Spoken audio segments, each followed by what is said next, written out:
வணக்கம். இலங்கை செய்திகளுக்காக நான் ஹரிணி. முதலில் தலைப்புச் செய்திகள். மின்சார கட்டணங்கள் விடயத்தில் தேசிய மக்கள் சக்தி பொய்யுரைத்துள்ளதாக ஹர்ஷடி சில்வா சுட்டிக்காட்டு. வவுனியா மாநகர சபை மேயர் பதவியை நான் கேட்கவில்லை என வவுனியா நகரசபை உறுப்பினர் காண்டீபன் அறிவிப்பு. தமிழர் இனப்படுகொலை நினைவு சின்னமானது எதிர்கால சந்ததியினர் கற்றுக்கொள்வதற்கான சிந்திப்பதற்கான இடமாக மாறும் என்பது எனது நம்பிக்கை என கனடா நாடாளுமன்ற உறுப்பினர் யுவனிதா நாதன் அறிவிப்பு.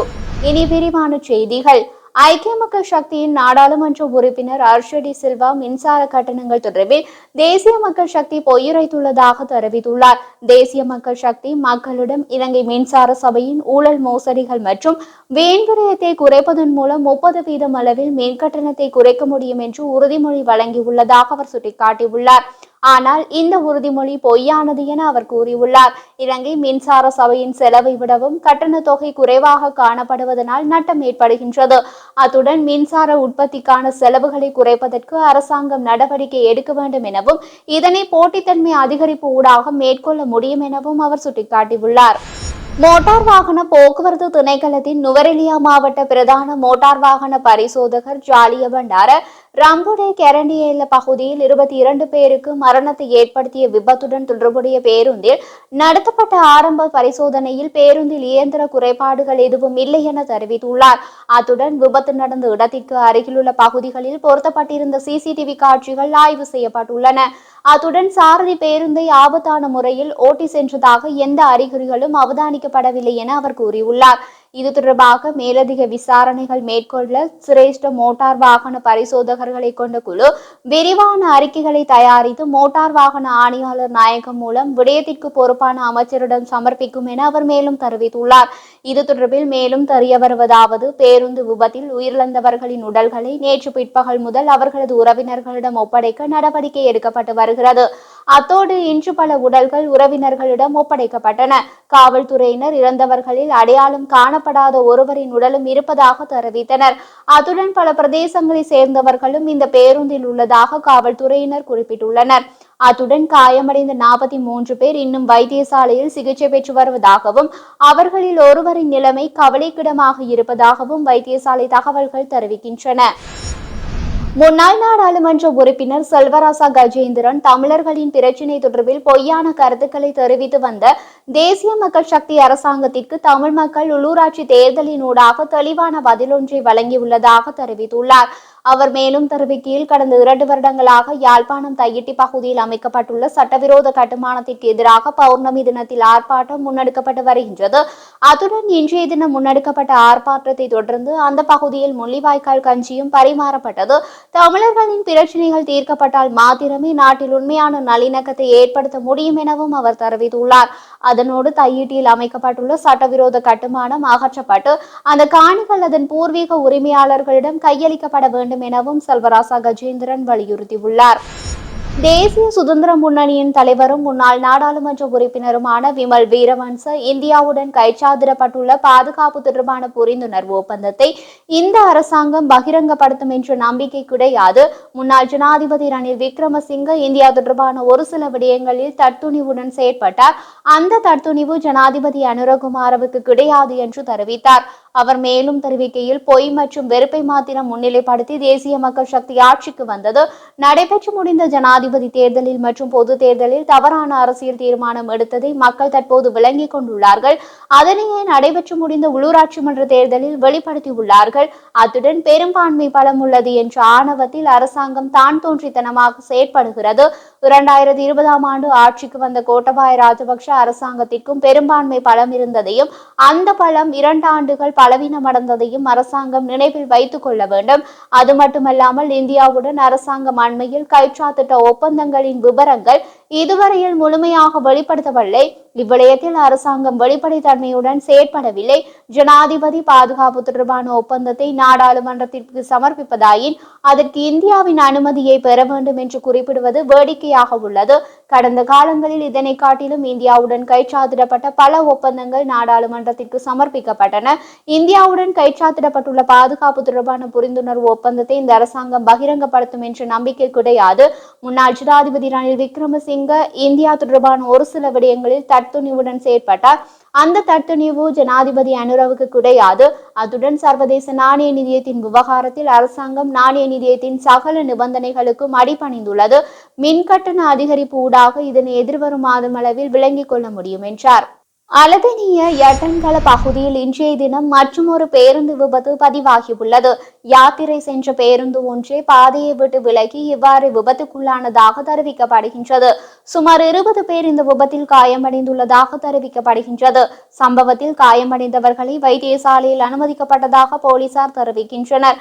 சம்பவத்தில் காயமடைந்தவர்கள் பிரிகம, கண்டி மற்றும் பேராதனை மருத்துவமனைகளில் சிகிச்சைக்காக அனுமதிக்கப்பட்டுள்ளனர். இந்த விபத்து தொடர்பில் போலீசார் விசாரணைகளை ஆரம்பித்துள்ளதாக தெரிவிக்கப்படுகின்றது. கனடா நாடாளுமன்ற உறுப்பினர் யுவனிதாநாதன் கனடாவின் பிரம்டனில் இருந்து கனடாவின் பிரம்டனில் திறந்து வைக்கப்பட்ட தமிழர் இனப்படுகொலையின் நினைவு சின்னமானது எதிர்கால சந்ததியினர் கற்றுக்கொள்வதற்கான, சிந்திப்பதற்கான இடமாக மாறும் என்பது எனது நம்பிக்கை என தெரிவித்துள்ளார். அவர் மேலும் தெரிவிக்கையில், இந்த சக்தி வாய்ந்த இடம் தமிழர் இனப்படுகொலையின் நீடித்த அடையாளமாக திகழ்கின்றது எனவும் அவர் சுட்டிக்காட்டினார். அத்துடன் நேற்றைய தினம் அதிகாரப்பூர்வமானதாக அமைந்தது. தமிழர் இனப்படுகொலை நினைவு தூவியை திறக்கும் நிகழ்வில் நான் எனது சமூகத்துடன் இணைந்து கொண்டேன். கனேடிய தமிழர் தேசிய அவைக்கும், பிரம்டன் தமிழ் சங்கத்தினருக்கும், மேயர் பிரிட்ரிக் பிரவினருக்கும், நகரத்தின் கவுன்சிலர்களுக்கும், இந்த நினைவு தூவியை சாத்தியமாக்கிய சமூக அமைப்புகளின் தலைவர்களுக்கும் நான் நன்றியுடையவளாக உள்ளேன். இந்த சக்தி வாய்ந்த இடம் தமிழர் இனப்படுகொலையின் நீடித்த அடையாளமாக திகழ்கின்றது. அத்துடன் இழைக்கப்பட்ட உயிர்கள், தூண்டப்பட்ட சமூகங்கள், பலர் அனுபவித்த வேதனைகளுக்கான அடையாளமாக திகழ்கின்றது. இது தமிழ் சமூகத்தினர் மத்தியில் காணப்படும் வலிமை, மீளெழுச்சி தன்மை, நீதிக்கான தொடர்ச்சியான போராட்டத்தையும் பிரதிபலிக்கின்றது. மே மாதம் கனடா தமிழர்களுக்கு ஒரு வேதனையான, குறிப்பிடத்தக்க மாதமாகும். உயிரிழந்தவர்களையும் தப்பியவர்களையும் அவர்கள் அனுபவித்தவற்றின் அதிர்ச்சிகளை தொடர்ந்து சுமந்து கொண்டிருப்பவர்களையும் நாம் நினைவு கூறும் போது இந்த நினைவு சின்னம் அவர்களுக்கு நினைவை போற்றுவதாகும். வெறுப்பிற்கு எதிராக எழுந்து நின்று மனித உரிமைகளை நிலைநிறுத்துவதற்கான கூட்டு பொறுப்பு குறித்து சிந்திப்பதற்குமான ஒரு இடத்தை வழங்குகின்றது. அது மட்டுமல்லாமல் புலம்பெயர்ந்த தமிழர்கள் பெருமளவில் வாழும் நாடு கனடா. அவர்களின் பாதுகாப்பு, பங்களிப்பு கனடாவை எண்ணற்ற வழிகளில் பலப்படுத்தியுள்ளது. இதனோடு இந்த நினைவு சின்னம் எதிர்கால சந்ததியினர் கற்றுக்கொள்வதற்கான சிறப்பான இடமாக மாறும் என்பது எனது நம்பிக்கை. நாம் அநீதியை எதிர்கொள்ளும் ஒருபோதும் மௌனமாக இருக்கக்கூடாது என்பதற்கான உண்மையான நினைவூட்டல் என அவர் மேலும் தெரிவித்துள்ளார். முன்னாள் ஜனாதிபதி ரணில் விக்ரமசிங்க இந்திய பெருங்கடல் பிராந்தியத்தில் பொருளாதார வளர்ச்சியும் பயங்கரவாதத்தை எதிர்கொள்வதும் ஒரே நேரத்தில் தொடர வேண்டும் என்று கூறியுள்ளார். அவர் மேலும் கூறுகையில், பயங்கரவாதத்தை எதிர்கொண்டு வளர்ச்சியை அடைந்த இலங்கையை இந்தியா பின்பற்ற வேண்டும் என்று குறிப்பிட்டுள்ளார். பயங்கரவாதத்தை தொடர்ந்து மகாபலிய மேம்பாட்டு திட்டத்தை செயல்படுத்தவும் முதலீட்டு மண்டலங்களை அமைக்க இலங்கையால் முடிந்தது. அத்துடன் இந்தியா உலகின் 3வது பெரிய பொருளாதாரமாக மாறப்போகிறதா அல்லது இரண்டு இருப்பது போலவே இருக்கப் போகிறதா என்று அவர் கேள்வி எழுப்பியுள்ளார். இலங்கைக்கு வெளிநாட்டிலிருந்து வந்த சுற்றுலா பயணி ஒருவரிடமிருந்து பறக்கும் விமானத்தில் பணம் கொள்ளையிடப்பட்டுள்ளதாக முறைப்பாடு செய்யப்பட்டுள்ளது. அத்துடன் இது தொடர்பில் பாதிக்கப்பட்ட சுற்றுலா பயணியால் செய்யப்பட்ட முறைப்பாட்டிற்கு அமைய சீனாவை சேர்ந்த சந்தேக நபர் ஒருவர் கட்டுநாயக்க விமான நிலையத்தில் வைத்து கைது செய்யப்பட்டுள்ளார். அபுதாபியிலிருந்து கட்டுநாயக்க விமான நிலையத்திற்கு வந்த விமானத்திலேயே இந்த கொள்ளை சம்பவம் இடம்பெற்றுள்ளது. இன்றைய தினம் யாழ் பல்கலைக்கழக மாணவர்களால் முள்ளிவாய்க்கால் கஞ்சி வழங்கும் நிகழ்வு முன்னெடுக்கப்பட்டுள்ளது. யாழ் வல்வெட்டித்துறை பகுதியில் வரலாற்றினை அடுத்த தலைமுறைக்கு எடுத்து செல்லும் நோக்கில் இந்த உப்பில்லாத முள்ளிவாய்க்கால் கஞ்சியானது காட்சி வழங்கப்பட்டது. அத்துடன் முள்ளிவாய்க்கால் நினைவேந்தல் வாரத்தில் தமிழர் தாயகம் எங்கும் முள்ளிவாய்க்கால் கஞ்சியை தயாரித்து வழங்கும் செயற்பாட்டில் யாழ் பல்கலைக்கழக மாணவர்கள் ஈடுபட்டுள்ளனர். அது மட்டுமல்லாமல் எதிர்வரும் புதன்கிழமை 14ஆம் திகதி யாழ்ப்பாண பல்கலைக்கழக கட்டட தொகுதியில் மாபெரும் இரத்ததான நிகழ்வு ஒன்றினையும் பல்கலைக்கழக மாணவர்கள் ஏற்பாடு செய்துள்ளனர். அதனோடு முள்ளிவாய்க்கால் மண்ணில் மக்கள் அனுபவித்த துயரங்களை எடுத்துக்காட்டும் முகமாக பல்கலைக்கழக வளாகத்தில் முள்ளிவாய்க்கால் கண்காட்சி ஒன்றினையும் பல்கலைக்கழக மாணவர்கள் ஏற்பாடு செய்துள்ளனர். இலங்கை சுற்றுலா அபிவிருத்தி அதிகார சபை வெளியிட்டுள்ள சமீபத்திய புள்ளி விபர அறிக்கையில் நாட்டில் இந்த ஆண்டு இதுவரை இலங்கைக்கு வருகை தந்த மொத்த சுற்றுலா பயணிகளின் எண்ணிக்கை 9 லட்சத்தை கடந்துள்ளதாக தெரிவித்துள்ளது. அத்துடன் இந்த ஆண்டு இதுவரை இலங்கைக்கு வருகை தந்த மொத்த சுற்றுலா பயணிகளின் எண்ணிக்கை 9,30,794 அதிகரித்துள்ளது. இலங்கை சுற்றுலா அபிவிருத்தி அதிகார சபை தனது சமீபத்திய புள்ளி விவரங்களில் 2025 மே மாதத்தின் முதல் வாரத்தில் 33,910 வெளிநாட்டு சுற்றுலா பயணிகள் நாட்டிற்கு வருகை தந்துள்ளதாக தெரிவித்துள்ளது. அதனுடன் குளிர்காலம் முடிவடைந்த நிலையில் மேற்கத்திய நாடுகளிலிருந்து ஆசிய பிராந்தத்திற்கு வரும் சுற்றுலா பயணிகளின் எண்ணிக்கையில் சரிவு ஏற்பட்டுள்ள நிலையில் இலங்கையில் தினமும் வரும் சுற்றுலா பயணிகளின் எண்ணிக்கையும் 5000க்கும் குறைவாக வீழ்ச்சியடைந்துள்ளது. அதனோடு மே முதல் 7ஆம் திகதி வரையிலான வாரத்தை ஆய்வு செய்த போது 2023 மற்றும் 24ஆம் ஆண்டுகளில் இதே வாரத்தை விட 25ஆம் ஆண்டில் அதிகளமான சுற்றுலா பயணிகள் வந்துள்ளனர் என்பது விசேட அம்சமாகும். 2023ஆம் ஆண்டில் எண்ணிக்கை 18,761ஆகவும் 24ஆம் ஆண்டில் அது 28,526ஆகவும் பதிவாகியுள்ளது. 25 மே மாதத்தின் முதல் வாரத்தில் வந்த சுற்றுலா பயணிகளின் எண்ணிக்கை 33,910 ஆகும். இதற்கிடையில் 2025 ஜனவரி தொடக்கம் ஏப்ரல் காலகட்டத்தில் ஈடுபட்ட மொத்த சுற்றுலா வருமானம் 1,379 மில்லியன் அமெரிக்க டாலர் என்று இலங்கை மத்திய வங்கி அறிவித்துள்ளது. இது 2024ஆம் ஆண்டின் முதல் 4 மாதங்களில் பதிவு செய்யப்பட்ட சுற்றுலா வருவாயான 1,251.6 மில்லியன் அமெரிக்க டாலருடன் ஒப்பிடும்போது 10.2% அதிகமாகும். 2025ஆம் ஆண்டு ஏப்ரல் மாதத்தில் சுற்றுலா வருமானம் 646.1 மில்லியன் அமெரிக்க டாலர் என்று இலங்கை மத்திய வங்கி மேலும் குறிப்பிட்டுள்ளது. ஜனநாயக தமிழ் தேசிய கூட்டணியின் வவுனியா நகர சபை உறுப்பினர் காண்டீபன், வவுனியா மாநகர சபை மேயர் பதவியை நான் கோரவில்லை, ஜனநாயக முறைப்படி எனக்கு வழங்கினால் முன்மாதிரியாக நடந்து காட்டுவேன் என தெரிவித்துள்ளார்.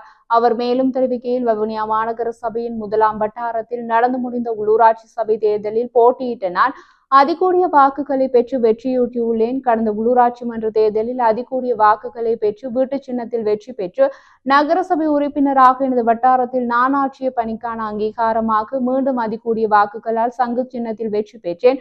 அத்துடன் தேர்தல் முடிந்த பின்பே மேயர் பிரதி மேயர் யார் என தீர்மானிப்பதாக கட்சி தலைவர்கள் மத்தியில் பேசப்பட்டிருந்தது. அது மட்டுமில்லாமல் அதிகூடிய வாக்குகளை பெற்று நான் வென்ற நிலையில் என்னை பிரதிநிதித்துவப்படுத்தும் பிளாட் அமைப்பும் எனது ஆதரவாளர்களும் எனக்கு மேயர் பதவி வழங்க வேண்டும் என கோருகின்றனர்.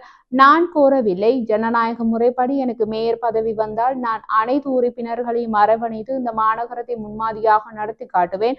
அடுத்த முறையும் சங்கு சின்னத்தில் அதிகூடிய வாக்குகளை பெற்று வெல்லும் நிலையை உருவாக்குவேன். அதனோடு மக்களின் விருப்பத்திற்கு கட்சி தலைமைகள் செயற்பட வேண்டும் என தெரிவித்தார்.